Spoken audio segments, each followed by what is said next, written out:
جناب عمر کا زمانہ تھا رضی اللہ عنہ، ایک عورت کا شوہر فوت ہو گیا، پیچھے اس کا ایک بیٹا رہ گیا، عورت غلط لوگوں کے ہاتھ میں چلی گئی، وہ پیشہ ور طوائف بن گئی، اس سے لوگوں کا آنا جانا ہوا۔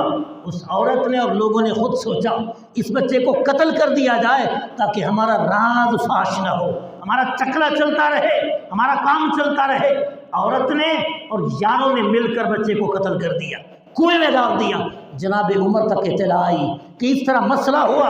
جناب عمر نے خطبہ ارشاد فرمایا لوگوں تم تعاون کرو، تہ تک جاؤ، یہ مسئلہ کیا ہے، یہ بات کیسے ہے، تفتیش تحقیق میں مدد کرو۔ جب پتہ چلا جناب عمر نے خط لکھا، فرمایا کتنے لوگ شریک تھے قتل میں؟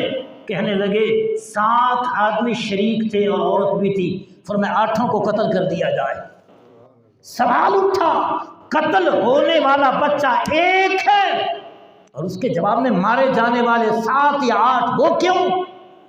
جناب عمر جلال میں آئے، فرمایا سنو تم 7-8 کی بات کرتے ہو، رب کا حکم یہ ہے کہ اگر اس ایک بچے کے مارنے میں ساری دنیا شریک ہوتی، میں عمر حکم دیتا تمام لوگوں کو مار کے رکھ دو۔ اللہ اکبر۔